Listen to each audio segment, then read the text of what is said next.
Viva, boa noite, bem-vindos ao Política no Feminino. Hoje é sexta-feira e cá estamos para lhe fazer companhia durante este tempo que vamos estar no ar. Passo a apresentar este painel desta sexta-feira. Tânia de Carvalho, boa noite. Boa noite. Maricel Capama, boa noite. Boa noite, Chiesa. Cisaltina Cutaia. Boa noite. E também a Dalva Ringote. Boa noite, Chiesa. Boa noite, colegas. Boa noite, Angola. Um bom regresso à Cisaltina Cutaia, que volta a se juntar ao painel. Muito bem. Bom, vamos começar com o Estado angolano que está a poupar com fusões de ministério, que vai passar a poupar.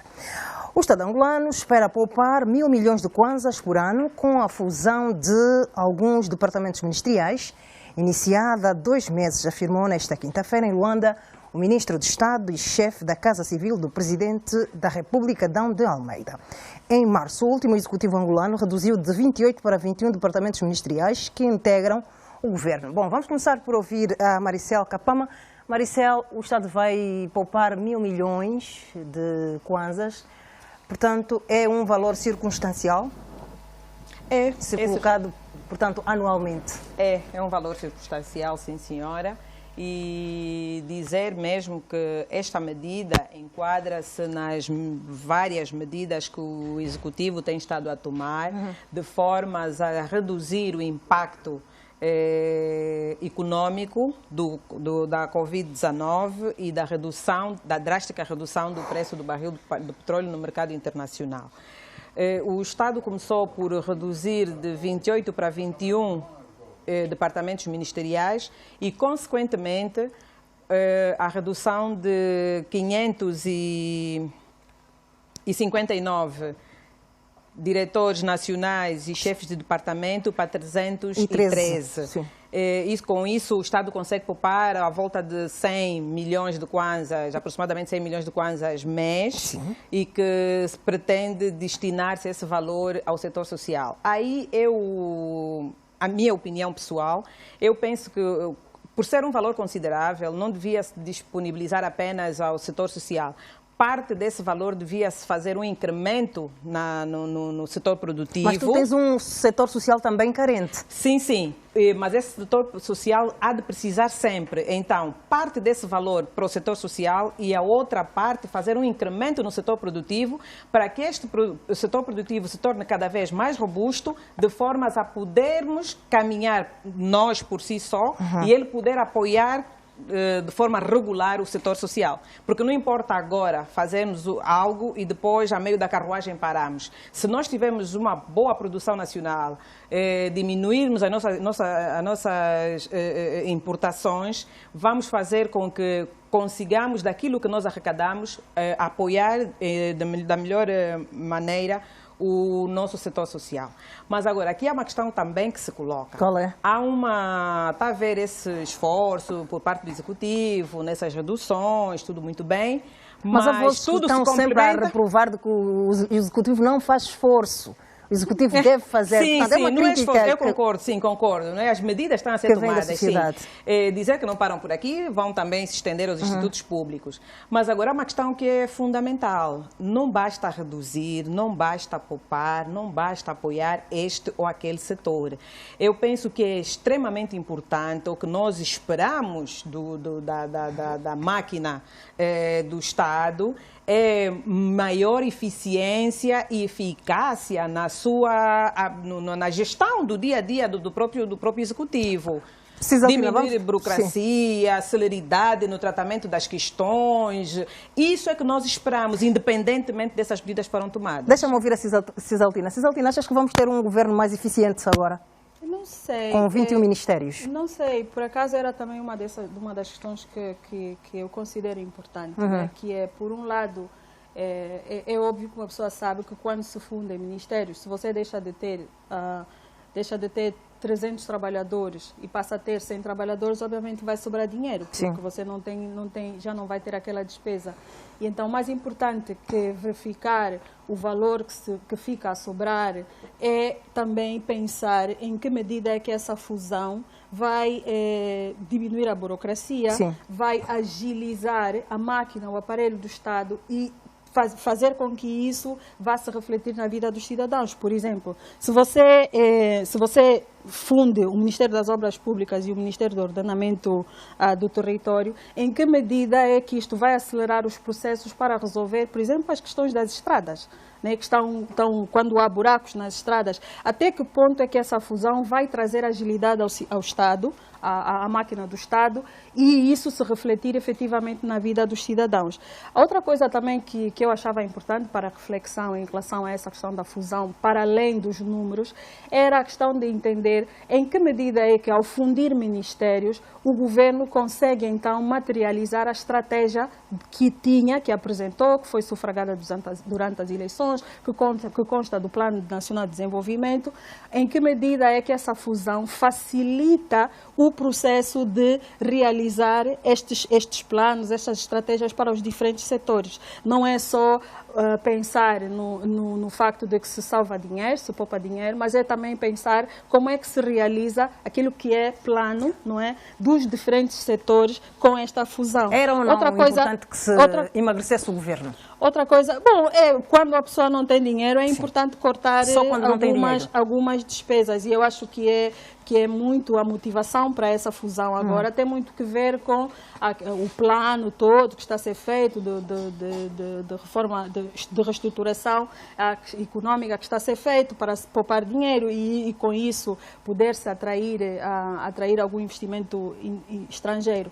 Outra coisa tem que ver também com a questão de, sim, foi dito que os valores que vão agora ser poupados vão para a área social, para o setor social, mas nós sabemos muito bem também que quando se fala do setor social, às vezes inclui-se despesas administrativas e não já despesas em programas e projetos que realmente se reflitam na vida das pessoas. Às vezes fala-se do setor social, mas estamos a falar do carro do ministro ou do carro do secretário que vai lá estar. Portanto, isso é preciso olhar para a qualidade da despesa que vai ser feita dentro do setor social.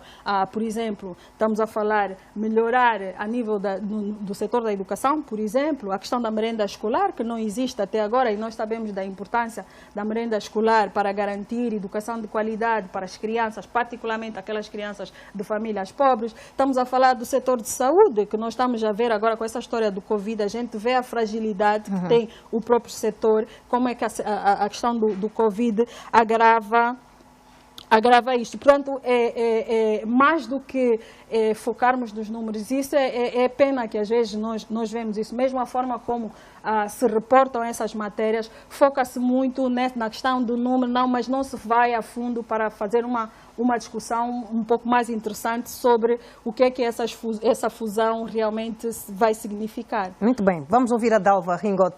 Dalva, vamos olhar para os números.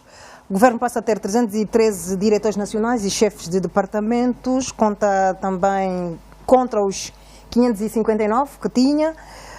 Vamos ter, portanto, antes tínhamos 218 diretores nacionais, agora passamos a ter 114. Depois, remunerações com cargos de direção e chefia, antes custava ao Estado mais de 200 milhões de kwanzas mês. Agora vai passar a mais de 96 milhões de kwanzas. Portanto, com este arranjo que o governo tenta fazer, portanto, este é o caminho ideal para uma Angola que se pretende? Olhando para aquilo que foi sufragado nas eleições. Eu gostava de inicialmente dizer que a racionalização das instituições da administração pública é parte integrante do programa da reforma do Estado.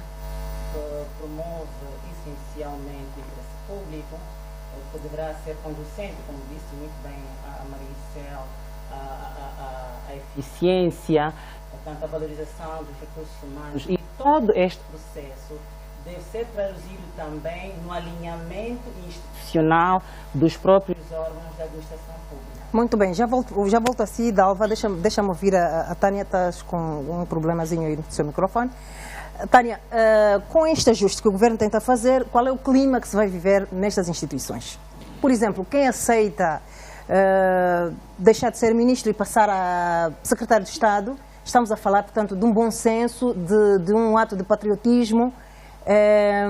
Portanto, como é que defines Como é que caracterizas? Eu fico com a linha B. Antes de tudo, temos que olhar isso como um ato de patriotismo. Eu acho que, mais do que nunca, nós temos que ser um mensageiro da necessidade de olharmos todos na mesma direção quando nós estivermos a falar de construir, reconstruir e melhorar tudo o que realmente está mal, não é? Não é necessariamente vamos considerar um ato heroico. Pode ser um ato de coragem também. Sobretudo coragem, muita coragem, acima Há muita de tudo. gente que não aceita. Sim, mas o nosso ego não tem que falar mais alto quando estamos diante de questões relativamente à pátria, não é? A gente costuma ouvir isso muito nos militares, mas cada cidadão tem que sentir-se um soldado para a reconstrução nacional de facto. Não é? Para melhorarmos as situações fundamentalmente sociais, todos os sítios que a gente encontra estrangulamento para o cumprimento do plano que nos vai fazer ter uma Angola melhor, então nós temos que nos saber reposicionar. Eu vou querer dizer o seguinte quanto a isso. O nosso executivo é muito obeso. Ainda continua obeso, não é? Nós tivemos reduzindo de 28 para 21. Continua obeso. Eu vou dar aqui alguns exemplos. Nós temos 18 províncias, obviamente 18 governadores, mas para fazer o cálculo aí tem que ser 18 vezes 3, porque cada governador tem 2 assessores, não é? Área social, área técnica, sem falar ainda, não é? Sem falar ainda dos assessores, dos próprios assessores. Não é? Nós estamos a falar de 54. Nós temos 164 municípios, estamos a falar de 164 administradores. Nós temos 21 ministérios, cada ministério tem 2 secretários de Estado. Quer dizer, e quando a gente diz que estamos a encaixar ou estamos a poupar perto de 100 milhões de kwanzas, perto não é 100 milhões, estamos a falar de 96. Porque mais 4, de 96 4 milhões é muito, não é? É um valor que não é de facto real. Quando eu falo real, é ideal. Porque um secretário de Estado, por exemplo, nós aqui só estamos a ver o dinheiro da remuneração salário. Não estamos a ver outros custos que o Estado acarreta com essa personalidade. Transporte, combustível, saúde, tem cartão essa. Saúde, empregada doméstica em muitos casos e outros benefícios todos. Quer dizer que nós não estamos a poupar só perto de 100 milhões. Mas há benesses que já foram retirados, por exemplo. Não, mas ainda há umas que não foram retiradas, há umas que aí estão. Estamos a falar, por exemplo, de segurança mesmo, segurança na residência, assistência na residência, tem lavadeira, tem muitas benesses, é isso? Tem. Olha, quando a gente fala de apertar o cinto, e a Cisaltina fez aqui um reparo muito interessante, não é? Encaixar e ir para onde? Apertar o cinto não é só para o cidadão comum. Se o governo, numa situação estável econômica, entre aspas, conseguia te dar empregada, motorista, carro, tinhas direito ao jipe, depois mais uma carrinha para apoiar a casa. Depois outros que conseguiam mais fazer um cambalancho. Ah, não, chefe, o Estado é polígamo, tem 3 esposas. Então aí também fechava. Existia, Maricel. Não é? E ainda bem que não existe, não pode existir. A partir do momento em que você pede ao cidadão para pagar e pagar imposto, tirar e tirar, eu acho que nós ainda podemos fazer mais. Claro que quando a gente começa a caminhar, sim, quando os passos começam a ser dados, e hoje a gente tem a possibilidade de entender que para além dos 100 milhões de... Eu prefiro pensar que estamos a encaixar mais, estamos a poupar mais, não é? Esse é o valor real, é sim senhor o ato de levantar grandes debates e incentivarmos para que a gente possa trabalhar realmente para ver mais enxugamento, porque o valor precisa ser bem distribuído. Nós estamos a falar de vias de comunicação, por exemplo. Mas concorda, por exemplo, que o valor que vai ser poupado vá para a área social? Concordo plenamente, porque é o setor mais gritante, é o setor mais carente, não é? Quando um país está na situação nossa que está, quem mais sofre são as famílias. E se você quiser abordar a questão de qualidade de vida das famílias, você vai começar logo para a área social. Nós não temos saneamento básico? Sim, sabemos. Nós não temos luz elétrica? Sim, sabemos. Mas como é que está a questão da aquisição da cesta básica? Como é que está o básico para as crianças crescerem, comerem dia a dia? Como é que está a questão de fármacos? Falando em fármacos, esse valor é uma opinião que eu deixo aqui, e porque nós estamos a discutir muito a questão da malária nos últimos dias, porque fazemos aqui uma grande comparação. E nós tínhamos aqui grandes ajudas, grandes convênios internacionais que conseguíamos ter alguma atenção para o combate. Se essa verba fosse toda cooptada para a luta contra a malária, que é a primeira causa de morte no território nacional, também não seria mal, por exemplo. Você está a lutar com a Covid neste momento. Não, mas isso é muito discutível. Nós vamos falar um bocadinho, né, de algumas medidas, não vamos agora esgotar as ideias, mas eu ainda acho que nós não devemos continuar a negligenciar os números de mortes que continuamos a ter. Muito bem, vamos voltar à máquina burocrática do Estado. Deixa-me ouvir, vamos tentar ouvir a Dalva, não sei se o seu microfone já está bom. Dalva, qual é a opinião que tens? Portanto, temos um governo mais magro. Achas que também o governo precisa de emagrecer ainda mais? Eu dizia em instantes. Por enquanto não, a Dalva ainda não está em condições. Sim, deixa-me ouvir a Cisaltina. Sim, a Tânia falava sobre o governo ainda ser gordo, né? E nós há bocado falávamos sobre a questão da agilidade, né, do Estado poder responder com mais rapidez às necessidades dos cidadãos quando procuram por serviços públicos. O que é que o cidadão quer neste momento?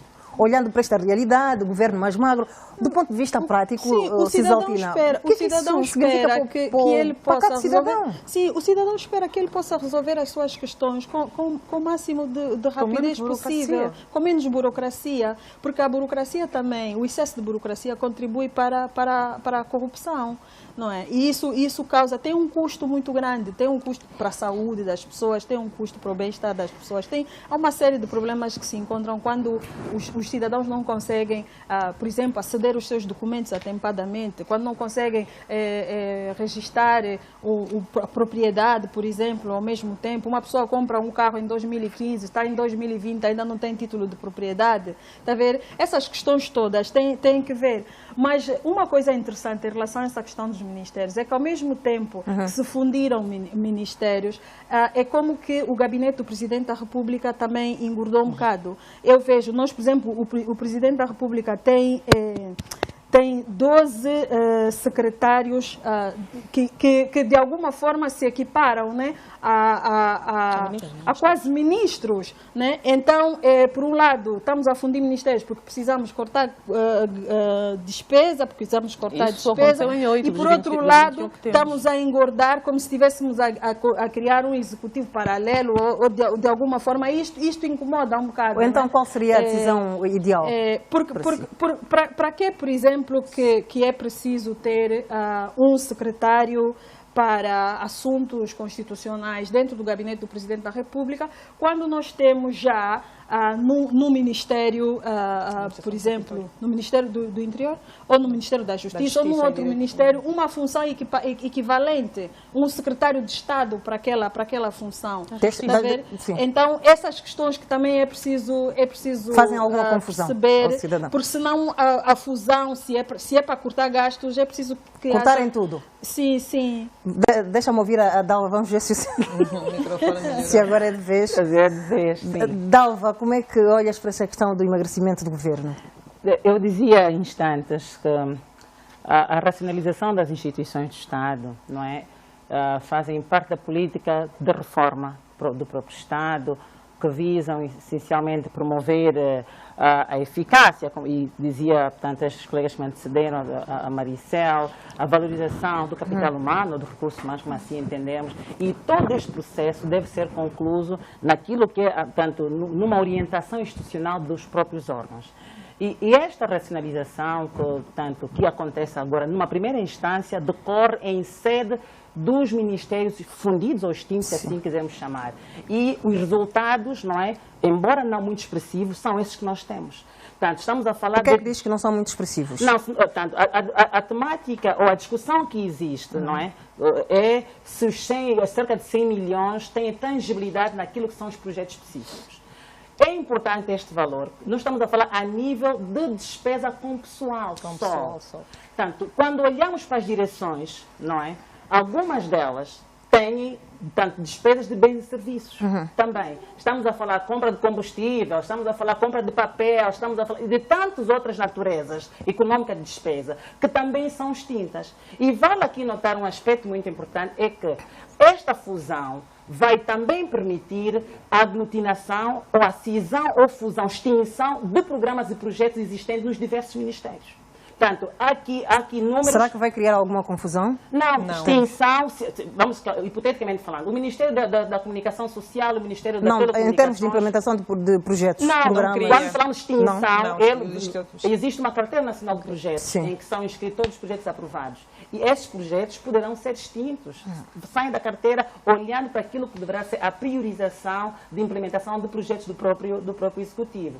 Esta é uma dimensão. Na outra direção, há ganhos diretos e indiretos também.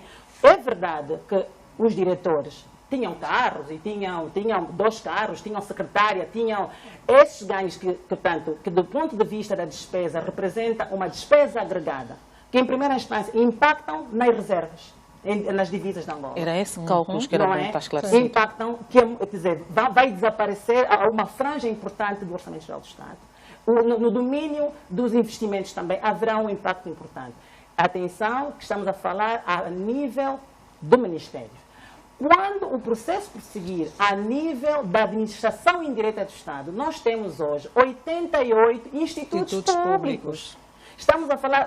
Justificam esses institutos neste momento? A pertinência da sua existência vai ser determinada em sede desta comissão. Alguns podem justificar a sua ação, olhando o contexto atual. O Ministério da Saúde tem vários institutos, então vai se determinar qual é a pertinência e a existência dele. Mas tenho certeza, não tenho certeza, estou em crer que muitos deles serão extintos. Sim. Não é porque o processo continua. Mas a ideia é essa, né? Emagrecer. Emagrecer. Então... O terceiro passo a seguir é o impacto... a dizer que não pode ser emagrecer por emagrecer. É o ajustamento que vai ocorrer a nível local, dos governos provinciais. Vão ter que se ajustar. Eu penso que no médio prazo teremos ganhos substanciais. Substanciais não do ponto de vista financeiro, porque a discussão também existe do outro lado. É falar em dinheiro. Estamos a falar de uma perspectiva orçamental. Há um ganho orçamental nesta perspectiva, porque depois as receitas é previsão. Nós estamos do ponto de vista orçamental, é a poupança que o Estado poderá ter e fazer o desdobramento destes recursos em função dos setores que se julgarem pertinentes ou prioritários, que é o caso da saúde, da educação, da família e tantos outros setores também. Pode ser o caso do setor produtivo, porque o interessante aqui é ver a classe empresarial ocupar o seu real papel na economia, não é? Entretanto, esta é uma discussão que depois a outro nível vai se poder levar. Então, e julgo que esta medida é importante, porque o emagrecimento por si só não pode ser visto na perspectiva financeira. São os ganhos implícitos que o Estado poderá ter. Vai se tornar mais eficiente. Tem que se tornar eficiente se a política de formação e capacitação de quadros for implementada. É preciso que haja a valorização do capital humano. Não é? Se a legalidade efetiva no aparelho do Estado for efetiva, tem os atos administrativos. O Estado é, por excelência, burocrático. E eu penso que a discussão, burocracia menos burocracia, é periferia. Porque a execução... Por quê? Por que achas que é periferia essa discussão? Porque as ações do Estado obedecem normas. Não é chegar a ser chefe e eu faço o que quero. Há uma regra institucional. Um chefe, quando vai despachar um processo, obedece o nível de hierarquia, as ações de elaboração de pareceres, de relatórios, de memorandos, obedecem norma, vai para um centro de administração, tem que buscar um documento. Mas a Adelfa a dizer isso está, como é que eu diria, legitimizar o excesso de burocracia que volta e meia o cidadão comum vem reclamando na acha pública. Mas quando diz que é periferia, o ideal é isso. Exatamente. Quando diz que é periférico... Não, quando nós falamos em burocracia, é torná-lo eficiente, sempre que não se belisque os normativos legalmente instituídos. Muito bem. Isso é o ideal. Sim, mas tu não podes. Isso é o ideal. Sim. Mas o real. É o ideal e é possível. Sim, temos que ir para a vida real. Isso passa também pela descentralização. Sim, é o ideal. Porque nós temos um excesso de descentralização que faz com que as coisas não funcionem. Mas há um problema a descentralização também vai ajudar. Sim, o Estado sim é burocrático, mas a burocracia não pode ser muita burocracia atrapalha. Uma tal que crie constrangimento para que as pessoas possam existir no Estado, para que as pessoas possam se realizar como pessoas, para que a sua dignidade possa ser respeitada. Não é isso. Quando estamos a dizer quando falamos de respeitar a dignidade, é uma abordagem completamente quando falamos de excesso de burocracia, então se você, por exemplo, se o Estado é burocrático a tal ponto que você, às vezes, para registrar propriedade, por exemplo, ou para registrar uma pessoa, se você tem dificuldades, isso tem impacto na tua dignidade. Então, o que estamos a dizer não estamos a dizer que vamos acabar com a burocracia, porque não é possível, mas é criar um sistema burocrático que funcione. Mas pronto, nessa coisa da burocracia, também tem a questão dos trabalhadores. Portanto, houve a fusão dos ministérios e a questão do pessoal. Como é que deve ser o reenquadramento destas pessoas? Deixa-me ouvir a Maricela. Há uma questão que é importante e é muito boa neste processo. A fusão, a redução de cargos de direção e chefia, mas não haverá despedimento de pessoal. Sim, é garantia de que ninguém vai para casa. Ninguém vai para casa. Pronto. E então, penso eu que em função das valências de cada um, na área em que estava distrito, então vai-se fazer arranjos internos em função também daquilo que são os estatutos orgânicos dos mesmos departamentos ministeriais que foram aprovados. Porque doravante, a Cisaltina disse aqui algo, houve fusão sim. Será que essa fusão há de responder àquilo que está, o respaldo que nós temos no Plano de Desenvolvimento Nacional? Responde sim. Responde a partir do momento em que nós fizemos a fusão e nós temos um estatuto que direciona a funcionabilidade de cada área fundida, ou de cada ministério, dos ministérios fundidos. Muito bem. Por exemplo, nós temos a cultura, ambiente e turismo. Falar de cultura e de turismo, casam. Muito bem. Faz casamento. E então é possível, sim, desenvolver o turismo à volta da nossa cultura, valorizar a nossa cultura através do turismo. É possível. Então, mas isso tem que estar tudo muito bem delineado, tudo muito bem orientado e bem escrito. E penso eu que deve estar, está tudo escrito nos estatutos orgânicos dos mesmos ministérios. Tânia, qual é o ambiente que se vai viver nestas instituições, com estas fusões, estes reenquadramentos? Olha, o ser humano, por natureza, tem resistência à mudança, não é? Sim. Mas nós temos que parar e perceber, primeiro, as questões primárias. Já começa a haver alguns artigos publicados de desentendimentos de secretários de Estado, mas eu acho que a nossa atenção tem que ser para frente. Nós falamos no princípio que a partir do momento em que as pessoas se despiram dos seus egos e compreenderam que não é só estar na posição do chefe do executivo, no caso, estou a falar assim, por exemplo, chefe do Pelouro, né? Como ministro, mas na qualidade de secretário de Estado, vai continuar a atender a mesma pasta, obviamente subordinando alguém, mas vai continuar com seus projetos e ávida, pronta para contribuir, para melhorar o setor. Eu acho que isso é mais importante do que qualquer outra justificação. Muito bem, vamos também falar da reforma na nossa justiça. Por enquanto, vamos partir para um breve intervalo. Até já.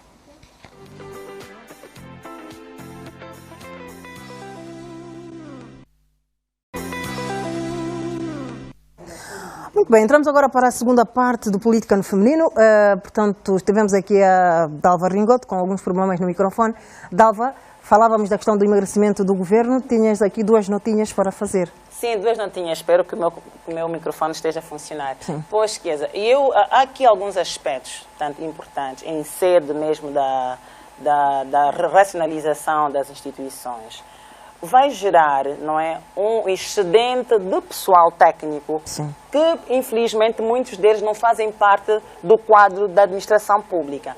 E penso que o Executivo, em sede desta temática, deveria avaliar a pertinência de criar um diploma tanto específico que, se calhar, vinha acomodar aquilo que é a antecipação da reforma. Aqueles que têm mais de 25 anos, o exercício que foi desencadeado em 2017, em sede desta problemática, podia ser trazido para aqui, para 2020, e avaliar as pessoas com mais de 25 anos, as mulheres que têm 3, 4 filhos, podiam tanto ser reformadas com antecipação. Mas uma espécie de reforma compulsiva? Antecipada. Uma reforma antecipada. Já se pratica em algumas instituições, tanto quer a nível nacional, tanto na esfera privada. Não necessariamente compulsiva. Não necessariamente compulsiva, não. Okay. Por um lado. Por outro lado, há um outro grupo. Esta fusão, ou a extinção, ou a racionalização das instituições, poderá gerar alguma ociosidade por parte do pessoal técnico. Seria uma oportunidade do Estado avaliar também a pertinência de criar um grupo de consultores think tanks das diversas matérias interessantes para o país e que estariam ali a refletir, a elaborar papéis, memorandos, relatórios que haviam auxiliar o executivo na tomada de decisões. Portanto, de outra forma, seria um desperdício de cérebros que o país tanto precisa. Muito bem, vamos passar para outro tema. O Presidente da República, João Lourenço, criou uma comissão de reforma da Justiça e do Direito, coordenada pelo Ministro da Justiça e dos Direitos Humanos, Francisco Queiroz, para acompanhar o processo de implementação da nova organização judiciária, assegurando e facilitando a articulação dos diversos programas setoriais ligados à reforma. Bom, eu vou continuar com a Dalva Ringotti, porque falou muito pouco. Dalva, qual deve ser a perspectiva de trabalho desta comissão que foi criada? Eu, em primeiro lugar, devo congratular-me com o renascer desta comissão, porque a reforma, tanto, é requerida já há muito tempo e as recomendações daquilo que deverá ser o escopo de trabalho da comissão é que o próprio decreto estabelece, mas, sobretudo, deverão incidir-se sobre o funcionamento dos tribunais, olhar para os grandes diplomas legais, não é, de direito comum. Estamos a falar do Código Civil, do Código de Processo Civil, temos do Código Penal, do Código de Processo Penal, que esses já foram promulgados, mas aguardam a sua publicação. Portanto, esta comissão, acho que tem aqui algumas matrizes muito importantes. Aporta, tanto, vai integrar nesta comissão juízes do Tribunal Supremo, da PGR, do Tribunal de Contas e também da Ordem. Eu penso que seria interessante incorporar também alguns juízes jubilados, porque eles são aqueles que conhecem as dificuldades que os juízes enfrentam na aplicação da lei. Eles, acredito, têm muito saber e o país tem muitos juízes jubilados que podiam também fazer parte dessa plataforma importante e também a Associação dos Juízes também poderiam fazer parte desta plataforma. Penso que pluralizar a abordagem seria interessante, não obstante não façam parte, numa primeira instância, daquilo que é a nomeação que o próprio decreto assim apresentou, deveriam pensar e refletir que todos se revissem neste processo que é muito importante para o país e que nós precisamos, na verdade, de ajustar esses grandes diplomas. Estamos a falar do processo do Código de Processo Civil, que já vem dos anos 1939 e que estão completamente descontextualizados e que precisam de ser ajustados à nossa realidade. Este é um ganho muito importante. O outro aspecto que eu penso que a Comissão também deveria se debruçar é, olhando um bocadinho para a problemática dos tribunais, não é? Nós viajamos um bocadinho para o interior e mesmo aqui em Luanda, nós temos problemas, os nossos tribunais estão nos edifícios das 3As, não tem estrutura de um real tribunal. E a gente vai para um tribunal, no corredor, cruza com o juiz, não tem a estrutura endógena que um tribunal por si deve ter. E seria bom que nesta reforma também olhassem para a estrutura física dos tribunais, por um lado. E por outro lado, é a questão dos tribunais de relação, que eu acho que o país precisa. Passaram agora no INES 68 juízes desembargadores e foi tornado público a coisa de um mês e temos apenas 38 a funcionar. É preciso que o Tribunal Supremo seja desafogado com os tribunais de relação e seria interessante ver a Comissão a trabalhar nessas matérias para que o Tribunal Supremo se focasse em matérias específicas daquilo que é o seu escopo de atuação. Portanto, aqui penso que há questões muito interessantes que a Comissão poderá olhar, que é para poder trazer a visibilidade do cidadão. Muito bem. Cisaltina Cutaia, o que é que deve ser reformado no nosso sistema judicial, na sua ótica? Eu acho que há uma série de coisas que precisam de ser reformadas, para além das questões que a Dalva falou, acho que são assim mais cabeludas, como, por exemplo, a questão do Código de Processo Penal, né, que precisa de ser reformado, porque o que nós utilizamos até agora já é muito antigo e não está em sintonia com a nova ordem constitucional do nosso país. Portanto, precisa. Mas acho que há também algumas questões que deviam merecer atenção, que é, por exemplo, a questão de como resolvemos a problemática do pluralismo jurídico que junta as questões do costume com a questão do direito positivo. Nós temos tido vários problemas para a aplicação da lei, para a realização da justiça, na verdade, principalmente nas zonas fora dos centros urbanos, não é? E então era necessário que essa comissão olhasse para essa questão particularmente. E depois há outras questões que precisam de ser legisladas, problemas que decorrem da própria evolução da sociedade, enfim, que não estão legisladas ainda, que precisam de ser legisladas. Eu achava que essa comissão devia de ser composta também por pessoas de outras sensibilidades políticas, pessoas de outras sensibilidades também mesmo técnicas. Era interessante, por exemplo, termos não só juristas, não só pessoas das ciências jurídicas, mas pessoas também da sociologia, da antropologia, porque é importante... Qual é a mais-valia que estas pessoas podem trazer a esta comissão? Porque entendem a forma de ser, de estar, estudam os comportamentos sociais. Portanto, que a lei não é o cidadão, não é a nossa forma de vida que tem que se ajustar à lei. É a lei que tem que existir para regular a nossa forma de ser e de estar, a nossa forma... E nós vemos muito que há muitas normas jurídicas em Angola que não fazem sentido para uma boa parte da população, não fazem mesmo sentido, porque não tem nada a ver com a forma de viver, com a forma do conceito do mundo, enfim, dessa sociedade. Então era importante termos essas sensibilidades.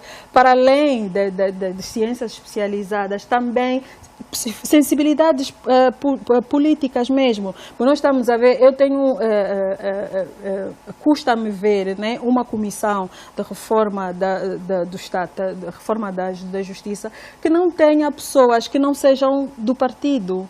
Né? Era importante ter também isso, porque estamos a falar questões do Estado. E era importante incluir pessoas Teríamos outras sensibilidades na mesma comissão. Sim, por que não? Nós não estamos a falar, não vamos regular para um grupo específico, vamos regular para os angolanos. Então é importante ter essas outras sensibilidades. Porque senão, é como que continuamos, né, na mesma... Uma reforma no nosso sistema de justiça passa necessariamente por uma mexida na nossa Constituição, Tanete Carvalho. Qual é a sua opinião? Sim, nós estamos, enquanto angolanos, estamos todos à espera desse momento. Não é? E vamos aqui acreditar que esta reforma há de criar bases suficientes para, tão logo seja possível, nós, de uma forma mais justa, de uma forma mais unânime, possamos ter então uma Constituição que realmente representa os angolanos. Mas eu queria antes dizer uma coisa muito importante, né? Essa reforma não é nova, falou bem a Dalva. Nós tivemos aqui momentos, que eu vou só citar alguns, para levar o nosso telespectador à reflexão. Em 2013, né, foi criada a primeira... O processo começou aí, 2013. A primeira comissão, cujo objetivo fundamental era elaborar estudo de pressupostos, não é? É assim que se diz. Ou propostas para a tal fundamentação da reforma. Logo a seguir, em 2005, com as propostas que essa comissão de 2003 criou, houve um outro despacho presidencial. 2013 ou 2003? 2003. 2003. A comissão criada sob despacho... Mas estamos a dizer que a reforma começou em 2003, sob despacho número 24/03, não é? De 1 de maio, assinado pelo antigo Presidente da República. Em 2005, com os resultados criados em 2003 da primeira comissão, formou-se uma outra comissão para estudar então a forma de implementação das propostas apresentadas. 2006, volta-se a criar uma outra comissão. Na verdade, não foi necessariamente uma comissão. O antigo Presidente da República orientou a Faculdade de Direito da Universidade Agostinho Neto a elaborar um estudo sobre como é que eu diria, a percepção do direito formal na sociedade luandina, vamos assim dizer. 2012, um dos elementos que fazia parte da primeira comissão aparece como coordenador da outra comissão e hoje temos uma comissão, não é de todo nova, ou vamos dizer, reacordamos o processo pela necessidade que se impõe, independentemente dos resultados que essas comissões todas e esse trabalho todo que se foi fazendo produziu, continua a ser imperioso que a gente faça reforma significativa no sistema da Justiça Nacional. Aliás, também temos que olhar como o cumprimento de uma das promessas eleitorais. Aliás, no discurso de investidura, o Presidente da República fez questão de dizer que é imperioso, aliás, para nós conseguirmos alcançar os resultados que queremos, para a materialização do próprio programa dele, passa necessariamente por uma reforma da Justiça. Mas há um ponto muito importante nesse assunto todo, que eu não concordo muito com o Presidente da República de Angola. Não concordo. E falou bem a Cisaltina, a constituição da comissão. Ok, as pessoas que lá estão são cátedras, são professores catedráticos, são professores que o direito, todas as pessoas que estudam, todos os técnicos da área devem algum respeito. Vamos aqui dizer, entre aspas, são já os herdeiros da professora Medina, né? É a famosa. São pessoas que têm esse respeito todo. Mas ainda assim a comissão está, como é que eu diria? Está completamente incompleta logo à partida. Por exemplo, a nossa geração, nós dos anos 80, depois do já dos 75, não está representada. Nós somos 75% da população. Então, 75% da população em uma franja, não tem lá ninguém de 40 para baixo, por exemplo.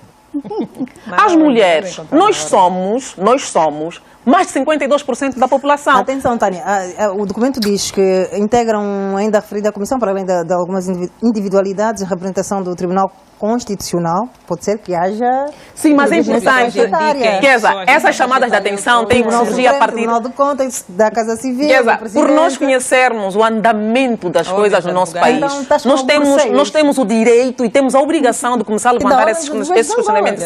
Para além da ordem, repara, eu estava a falar das mulheres, nós somos mais de 52%. Não temos nenhuma mulher ou as mesmas competências que as ilustres figuras que fazem parte inicialmente desse despacho podiam também constar. É uma questão de... Então, e não é só por aí. No primeiro formato devia ter aí uma mulher. Eu sou dessa opinião, devia ter mulher, devia ter jovem. Não é? Porque nós estamos a tentar falar de coisas inclusivas. Nós queremos reformas inclusivas. Nós amanhã não queremos ver, como temos visto sempre, a discussão do SOBA que julgou mal e nós ficarmos sem saber como vamos agir. Aliás, essas questões foram aqui tecnicamente muito bem discutidas pelas colegas que antecederam. A ausência também de outras ciências. O direito é muito técnico, nós temos que aprender a pensar fora da caixa. Se queremos ter alguma coisa que realmente representa, está a faltar historiadores, está a faltar filósofos, está a faltar mesmo sociólogos, sem querer ser aqui repetitiva. E temos que fazer também a chamada de atenção de um aspecto importante. As leis cabuladas.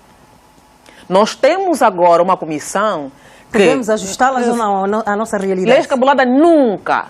Nós acompanhamos um processo que foi o Ministério da Justiça em Angola, em concordância com uma das instituições em Portugal, um processo qualquer vergonhoso que envolveu mais de 400 milhões de dólares para produzirem leis para nós. Que depois é uma cábula autêntica, que vem falar de freguesia de Cascais e de não sei o quê. Nós aqui, nós vamos levar um... Quer dizer, nós temos que aprender, não é, a usufruir do que realmente têm e produzem os nossos quadros. Quando eu falo de leis cabuladas, não é novidade para ninguém. Leis, como falou a Cisaltina, que não se adaptam, que não têm nada a ver com a nossa realidade, que em nenhum momento se reflete a nossa forma de ser, estar e agir na sociedade angolana. Mas então, nem sabemos cabular em condições, é isso que está... Não sabemos cabular mesmo, isso é visível. Quando eu falo das leis cabuladas, não estou necessariamente dizendo que a comissão vai cabular, mas quando eu faço um ATT, é no sentido de, se a comissão for mais inclusiva, e porque... Repito, nós temos muito respeito pelas pessoas que aí estão, já deram sinais significativos de competência e produtividade, mas, no entanto, também metade das pessoas que estão aí invocadas participaram na construção da atual Constituição da República que temos. E é essa que não nos serve, não é? É essa que não nos serve. Já serviu? Não. E quando falamos... Em algum momento já serviu?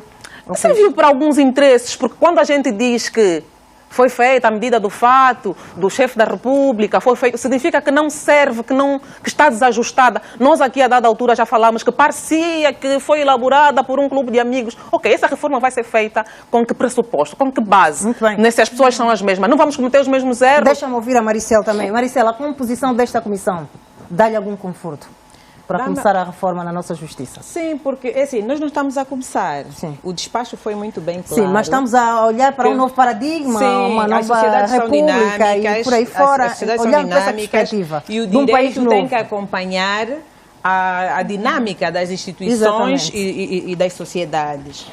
Foi criada uma comissão que é para dar continuidade ao trabalho que as anteriores comissões, concluir o trabalho que as anteriores comissões iniciaram. Sim.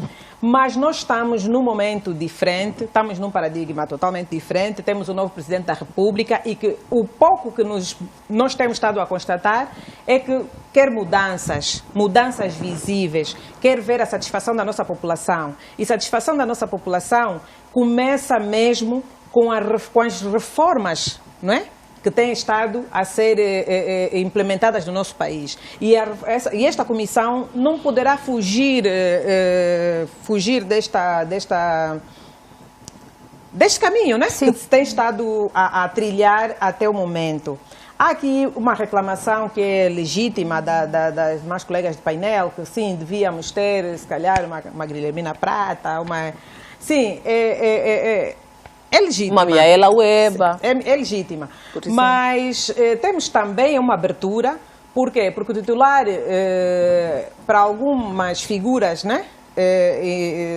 Temos os nomes, não é? Sim, para outras temos as instituições. Pessoas que vão representar instituições. Pessoas que vão representar as instituições. Seria bom que essas mesmas instituições hoje estivessem aqui a ouvir-nos, a nosso clamor, para então, na altura em que tiverem que indicar as pessoas que lhes vão representar junto da comissão, que tivessem em atenção a questão do género, a questão do fator idade e juventude, que é a maior franja da nossa sociedade. Mas há uma questão que eu também gostaria aqui de frisar. Esta comissão deverá ouvir com humildade, com bastante atenção, os juízes e os procuradores, porque são as pessoas desta classe que muito reclamam, que muito clamam, que muito nós ouvimos no dia a dia a reclamarem muitas e muitas questões ligadas à jurisprudência. Então, seria bom, que, mesmo estando dentro, que não fossem meros telespectadores, que eles fossem partícipes mesmo deste processo, com questionamentos, com ideias. E a outra questão que também nós acompanhamos é a separação entre os advogados e os juízes.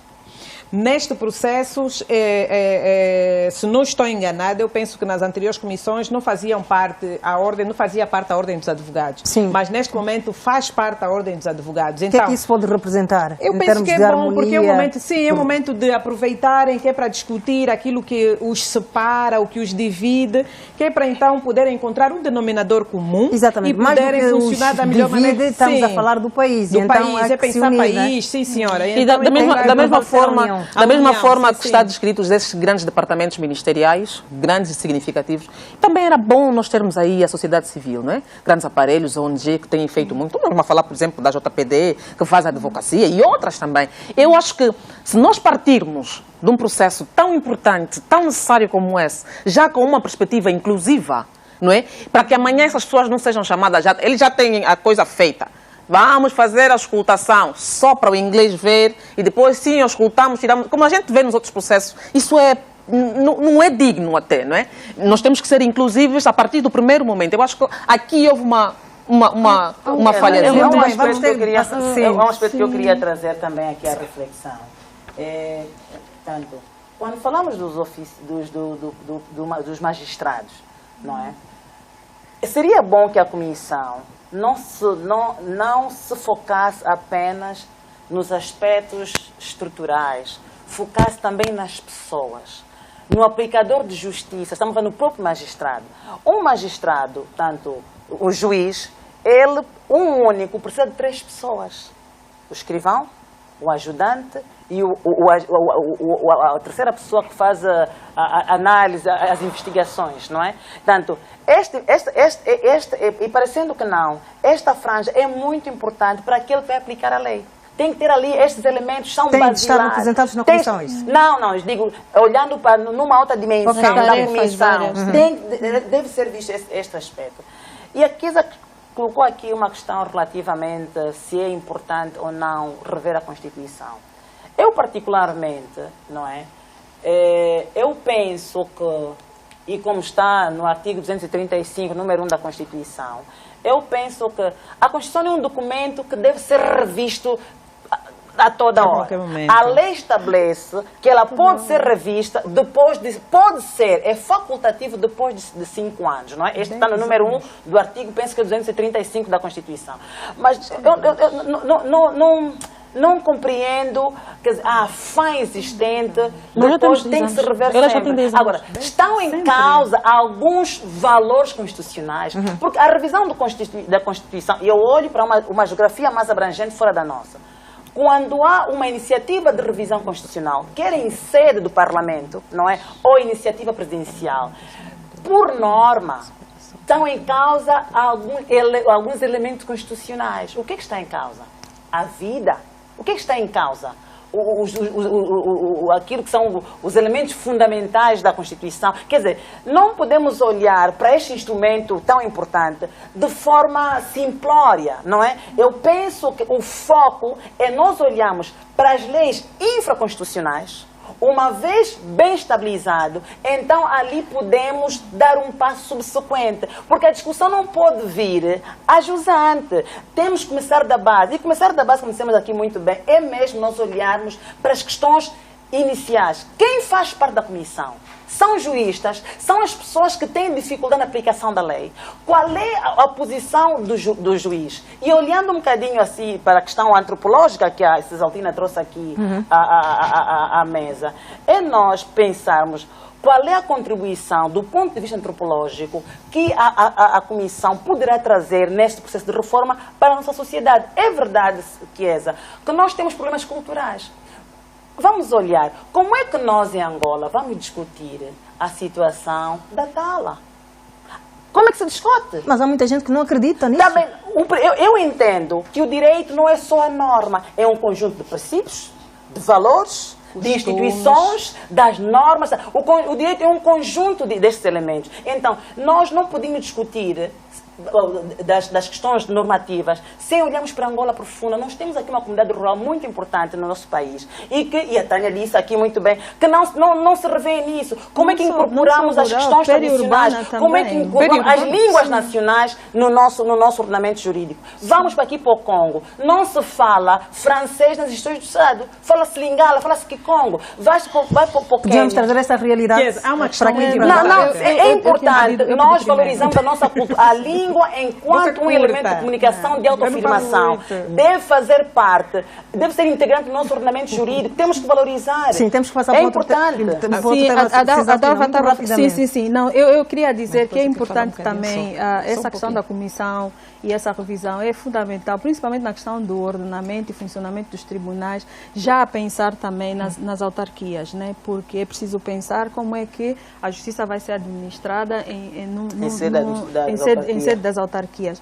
Mas se queria só fazer um comentário em relação ao que o Cadalva falava sobre a revisão constitucional. A revisão da Constituição não precisa acontecer, rever a Constituição da página número 1 até a última página. Há aspectos fundamentais, há aspectos importantes da Constituição que se não há consenso, se não facilitam o processo democrático, o processo de participação política, que podem ser revistos. Uma das questões é, por exemplo, essa coisa que nós temos na nossa Constituição, que não permite a participação de candidatos independentes. Isso é uma aberração. Mas este é um bem constitucional. Considera este é um bem constitucional? Este é um bem fundamental para a democracia.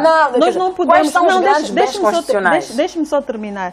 Nós não podemos continuar a viver num país onde a pessoa para participar, para se candidatar a presidente da República tem que estar afiliada a um partido político. Como é que são eleitos deputados? Nós temos um sistema presidencial, um sistema misto, não é? Mas o sistema também pode ser mudado. O sistema é estabelecido pela Constituição. Então, há aspectos da Constituição que podem ser mudados. Eu falei desse, posso falar de vários outros. A questão da eleição de deputados, por exemplo. Não precisamos de mudar a Constituição, porque a Carta dos Direitos dentro da Constituição está bem. Da Alemanha. Não é preciso... Em sistemas. Só um minuto, Nós temos um sistema, não é, em que a eleição não é feita de forma singular. Agora, se há interesse em que seja feita uma revisão, a parte interessada pode apresentar uma iniciativa legislativa Você disse que leu a parte sobre a reforma constitucional. Como é que se faz a revisão da Constituição? Existem lá pressupostos. Existem lá entidades que podem... Como os deputados, o Presidente da República. Mas o cidadão comum não pode. É facultativo, é o Presidente da República ou a Assembleia. Exatamente, então você não pode dizer a parte interessada. Não, há uma franja, se você fizer agora um plebiscito, um referendo para perguntar às pessoas, até você só a TPA sair e perguntar, você pode ter o sentimento da população em relação a essa questão. Por exemplo, eu posso querer ser Presidente da República e não estar filiado a um partido. E eu sim, isto a mim incomoda-me particularmente. Eu penso candidatar-me, porque a Constituição não permite. Deixa-me ouvir agora, Maricel.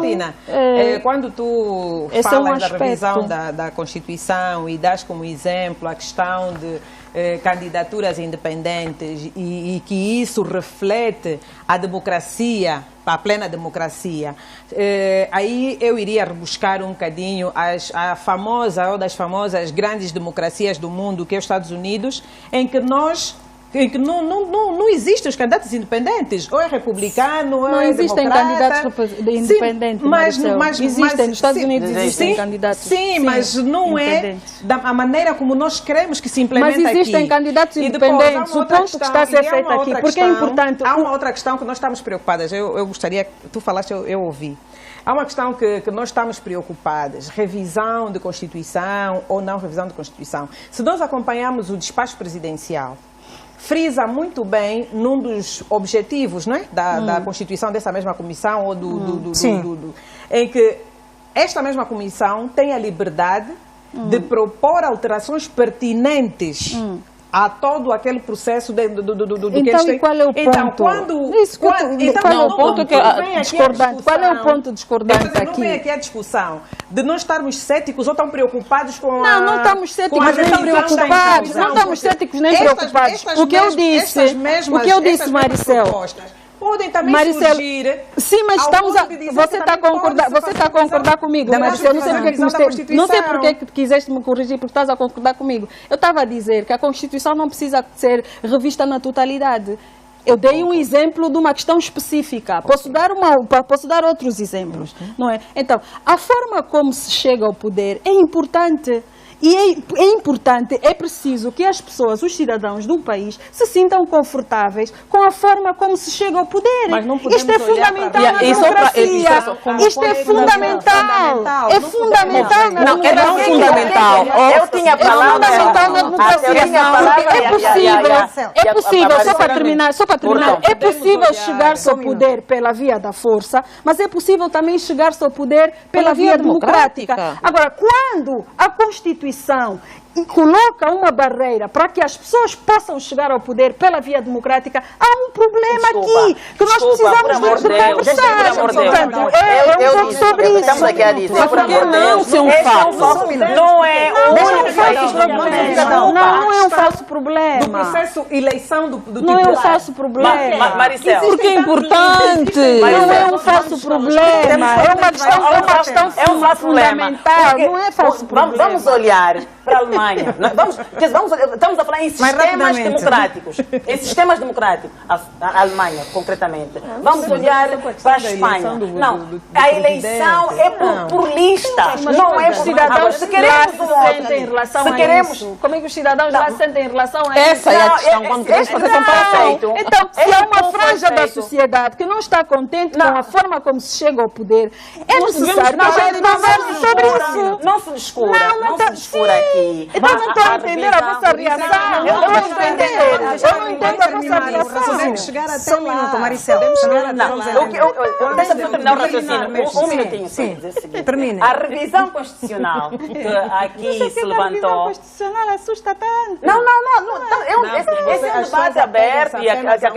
Eu dei um exemplo. Eu dei um exemplo. Vocês ficam assim todas... que ele prevê que ela pode ser revista depois de 5 anos. Perfeito.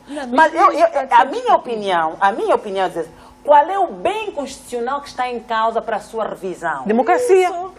Por exemplo, a questão da eleição do líder político. Bem constitucional. Olha, não, tá bem. Só um minuto. Bem constitucional. Tânia, vamos deixar a Dalva os terminar, senão não direitos saímos daqui. fundamentais. São os bens constitucionais. Nós estamos a liberdade é uma delas. Não está em A causa. possibilidade de concorrer a cargo público é um direito fundamental, é um direito civil político. Quais estão em causa? Eu não Mas é tenho um direito fundamental. Não me repugna que se faça uma revisão constitucional, mas eu me questiono quais são os bens consagrados constitucionalmente que estão em causa. Tá bem. Então, eles podem ser Temos de revistos, passar para outro mas, tema, minhas entretanto, senhoras. a parte interessada, porque quem representa o povo é o partido político com assento no Parlamento, pode apresentar uma iniciativa legislativa de revisão da Constituição. Eu penso que não há problemas com tá isso. bem, não há Vamos passar problema, para outro tema. mas posso... Temos de passar para outro tema, temos de passar. Mas não, Cisaltina, temos de passar. Há uma coisa... Não, Não falo mais, eu só preciso de um minuto. Há uma coisa, Dalva, por favor. 30 segundos, Dalva, por favor. Há uma coisa muito importante em torno desse debate interessante que nós não podemos esquecer: a soberania. O dono do poder é o povo. O soberano é o povo. Se o povo não está satisfeito, se a gente sabe e é unânime as vozes que há necessidade, é porque há necessidade. Muito bem, vamos passar para outro tema.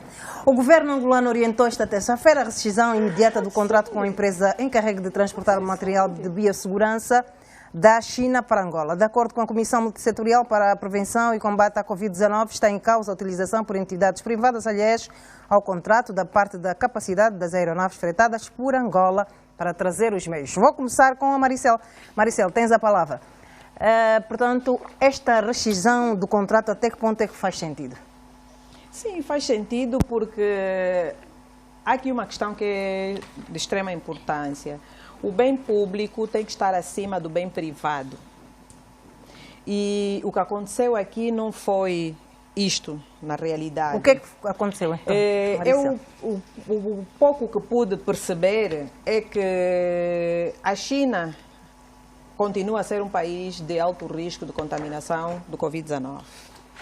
E houve o cuidado do titular do Poder Executivo de evitar expor em risco a nossa tripulação, o nosso pessoal, nossos compatriotas angolanos, em deslocarem-se para a China para trazer para Angola o material de biossegurança que a Angola fez aquisição a partir da China. Infelizmente, a companhia que foi contratada, porque neste momento tem estado a usar os vários cargueiros que tem para apoiar ou transportar material para vários países do mundo, nós também fomos por esta via. Infelizmente, não aconteceu como se esperava. Não aconteceu como se esperava. Então, aí é que... Então foi por isso que a TAG não entrou neste processo, é isso? Sim, em princípio é por isso que a TAG não entrou nesse processo. Então, agora, houve um constrangimento muito grande causado ao Estado. Por quê? Porque neste momento a maior parte do nosso material ficou na China. Foi constituída uma comissão de inquérito, que vai instaurar um inquérito, que é para poder averiguar o que esteve na ordem deste constrangimento. E eu penso que, tendo em conta o bem-vida, a questão que se coloca aqui, que é a questão do Covid-19, estamos todos preocupados em ver se conseguimos conter o número de casos que nós temos no nosso país, e melhorar as condições de assistência médica e medicamentosa também aqui no nosso país. Eu penso que não foi muito bom esse constrangimento causado e penso que, depois de apurados os factos, as pessoas que tiveram na base deste constrangimento devem ser responsabilizadas, porque não foi um prejuízo causado ao Estado, causado ao povo angolano. Tânia, pode cair toda e qualquer responsabilidade sobre este assunto à transportadora? Claro que não. A transportadora não é angolana, ponto 1, é fornecedora. Vamos ainda fazer aqui uma reflexão rápida. O que não chega não é tão romântico para a gente olhar a situação em paz e serena. Em boa hora, sim senhora, foi aberto um inquérito. O que é que nos consta? O Ministério da Saúde, enquanto membro da Comissão Multissetorial, evitou esforço para encontrar empresas em que pudéssemos adquirir o material de biossegurança. O Ministério do Transporte ficou responsável pela transportação da mercadoria de lá para cá. Ok, mas não é somente um angolano qualquer empresário que vai conseguir meter a sua mercadoria no voo da Ethiopia Airlines, cargueiro ou não. Havia necessidade de nós contratarmos a Etiópia, talvez porque a TAG não tem voos cargueiro, não sei. Nós temos uma TAG que fez sair dos cofres públicos balúrdios de dinheiro para aquisição de aeronaves. Se não temos aeronaves dessa especificidade e talvez na análise de custo-benefício for necessário contratarmos, está bem. Então, No primeiro voo não se deu conta que estava a chegar mercadoria que não pertence ao governo. Chegaram 3 voos. Foi necessário vir até o 3º voo para a gente se aperceber que estava a vir mercadoria de pessoas alheias, para além, em vez de vir a mercadoria paga pelo governo angolano. Quer dizer, isso põe em causa até a segurança nacional. Atitudes como essa põem em causa a segurança nacional. Eu estou em crer, Tânia, que alguém que faz parte da comissão multissectorial, que foi mesmo já o demônio que causou essa desgraça toda. E quer dizer, num momento tão complexo como esse, nós ainda queremos vir vender aqui as máscaras e todo o material, em vez de... O Estado fez muito bem de confiscar a seu favor a mercadoria, não está errado. Aliás, não só por estarmos no estado de emergência, mas nós queremos ver o desfecho desse inquérito. Em primeiro lugar, a coordenação, o coordenador da Comissão Multissectorial devia sair a público, devíamos dar antes mesmo do inquérito chegar ao fim, porque tem que haver um bocadinho de respeito, não é? E bom senso. Não estou a dizer que não há... Desculpa? Foi feito um comunicado. Sim, foi um comunicado, mas um comunicado escrito. Sim. Nós não temos todos os dias aí a conferência de imprensa. Eu não deixa de ser uma situação também que está intrinsecamente ligada a todas as medidas que estão a ser tomadas. Mas tem a ver com a Covid.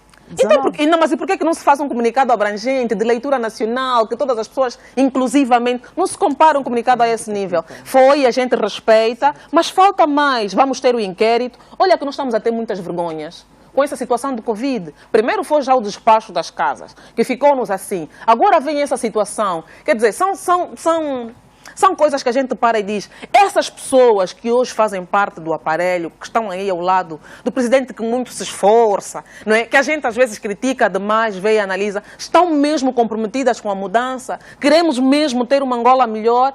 Será que nós vamos ter a oportunidade? Porque muitos inquéritos nesse país ficaram mesmo só no papel, morreu, não é? Nós vamos ter o privilégio de saber quem é este empresário que neste momento de vida ou morte, né? O nome da empresa, são empresas chinesas e nacionais, tudo bem. Mas nós também temos contato com as nossas muambeiras que fazem China. Sabemos da política lá. Se você não está lá, você no armazém não vem.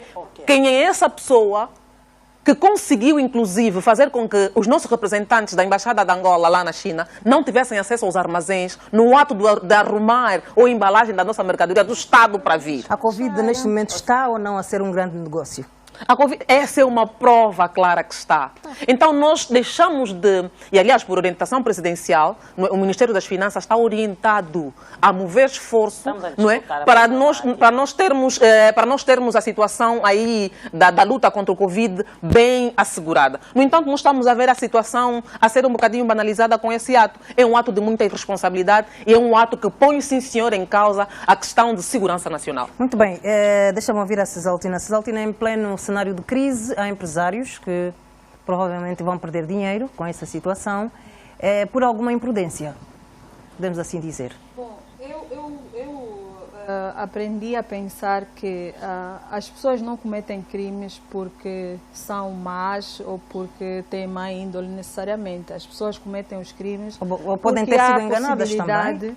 Há a possibilidade de se cometer, e neste caso específico, há a possibilidade, há brechas no sistema que permitem que pessoas, e nós não estamos a falar de um empresário qualquer da esquina, estamos a falar de empresas grandes, de empresas, enfim, que têm a possibilidade de fazer isso, de driblar o sistema, porque existem determinadas brechas no sistema que fazem com que seja possível cometer essas práticas. E o importante eu acho bem que tenham suspendido, não suspenderam, cancelaram, né, o contrato.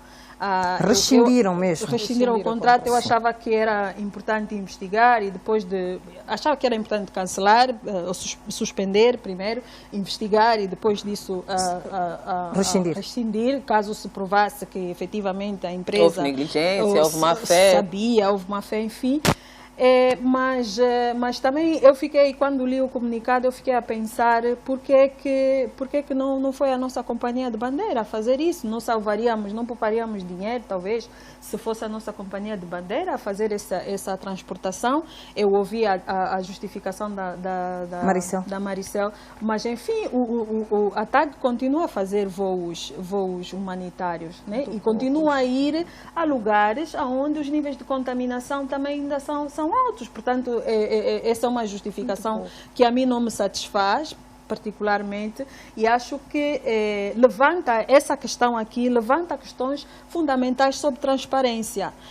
Numa situação em que os índices de corrupção são elevados, já crises como a Covid podem exacerbar e criar mais possibilidades de casos de corrupção. E há aqui onde se coloca também uma certa responsabilidade à imprensa, aos cidadãos do modo geral, de participarem de forma a verificar que se preste contas relativamente aos atos que são praticados pelos entes públicos nessa época de Covid. Isso é um caso muito grave.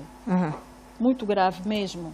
Muito bem, vamos ouvir a Ringote. Ringote, qual deve ser o desfecho deste caso? Eu primeiro gostava de dizer o seguinte. Um contrato, não é? Em sede de direito, é um instrumento legal que vincula duas ou mais sujeitos de direito, não é? Ou, na verdade, é a expressão da vontade entre dois sujeitos que pode extinguir, modificar, não é um direito. E em sede de liberdade contratual, o Estado angolano, o ente que tanto contraiu ou acordou, perdão, com uma outra parte, pode sempre extinguir, portanto, este contrato. Eu gosto de olhar muito mais nesta perspectiva, tendo em atenção tanto a economia de custos e igualdade de meios, porque, e disse bem a Maricel, a Etiópia trouxe num avião de passageiros, quando havia inicialmente a Coreia trazer num avião de carga, e nós não temos avião de carga, mas sim temos de passageiro, e podemos fazer o transporte da mercadoria utilizando um avião de passageiro. Mas essa situação podia ou não acontecer, por exemplo, no avião da TAG?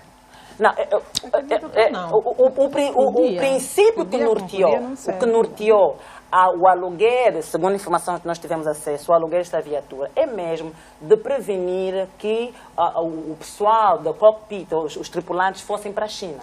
Fez uma busca no mercado, um estudo comparado, e encontrou-se que a Ethiopia Airlines tinha melhores condições e melhor preço. E que tem aviões de carga, porque a Ethiopia Airlines está transportada de Portugal, está fazendo da França, está internacionalmente, não só foi para Angola. É uma das poucas companhias que está a fazer internacionalmente este serviço de aluguer dos seus aviões de carga. E Angola tomou para si a responsabilidade para poder prevenir o risco de contágio. Entretanto, esta foi a motivação. Quando a companhia traz o equipamento num avião de passageiro, nós temos passageiro, então o governo angolano olha a perspectiva, quer dizer, economia de custos e igualdade de meios. E, se você faz, também posso fazer. Sim. E aí rescinde. Mas, entretanto, deixa-me um bocadinho Não, mas não respondeste a minha questão. O que aconteceu no avião da Ethiopia Airlines podia acontecer no avião da TAG ou não? De alguém colocar... Eu vou responder, Chiesa. Vou responder porque... Não vou fretado pelo Estado. Eu particularmente entendo que o ente privado não deve ser responsabilizado neste processo. E digo-lhe porquê. Porque ele não sonhou, não adivinhou que o avião sairia da China e viria para Angola. Atenção, que é uma política de promover a classe empresarial privada. E eles, todos os dias, com grandes desafios que enfrentam, vão à busca de soluções para dar resposta aos diferentes constrangimentos que enfrentam no seu dia a dia.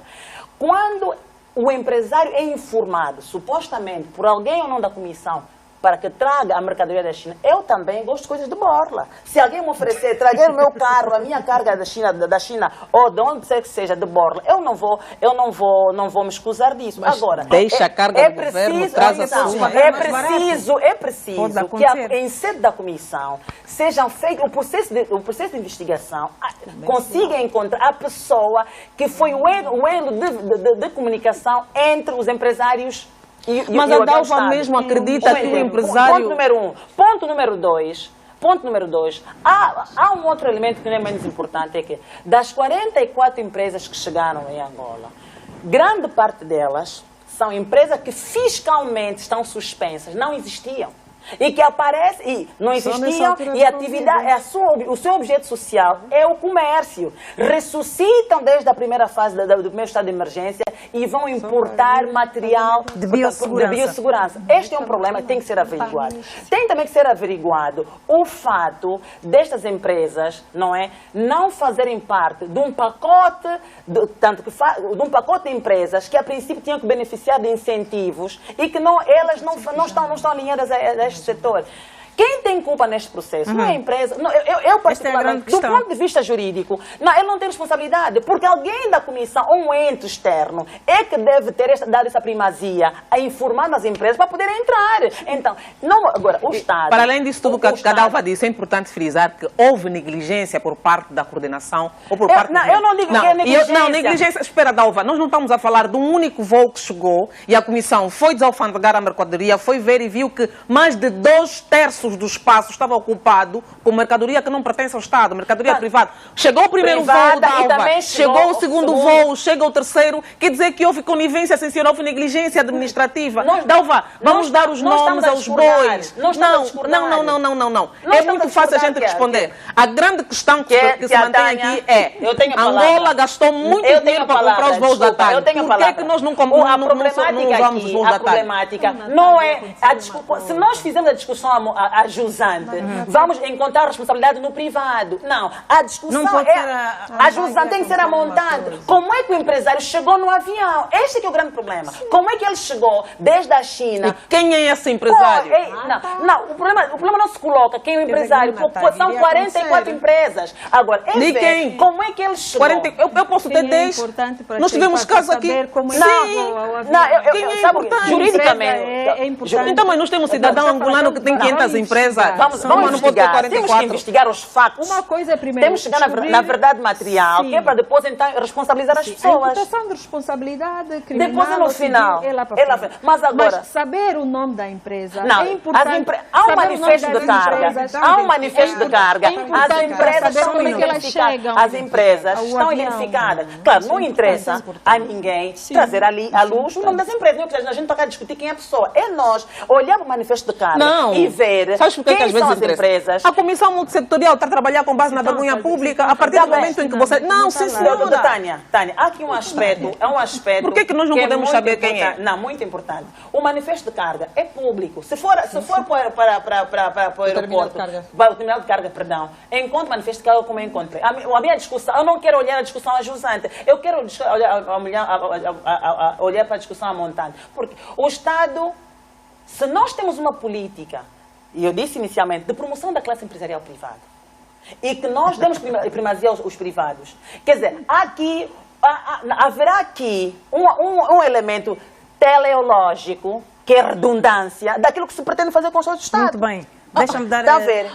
Nós temos que olhar, em sede da comissão, o que é que efetivamente deve ser feito. Muito bem.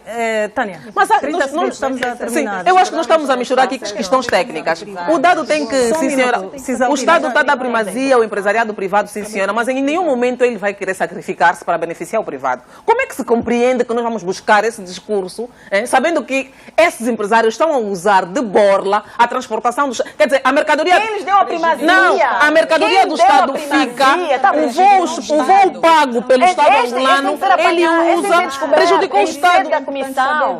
Quem deu a primazia é que tem que ser responsabilizado. Porque eu vou de boleia, entra para o meu carro, eu entro para o seu carro. E deixa do coisa. Não, quem tem que meter no seu carro não sou eu, és tu. Porque o empresário não foi ele que colocou as cargas no carro. Mas essa não é a discussão. A discussão é esta. A discussão principal é a coragem das pessoas. Fazer com que mercadoria para o povo paga pelo Estado fique e venha dele, aquilo é matão dele.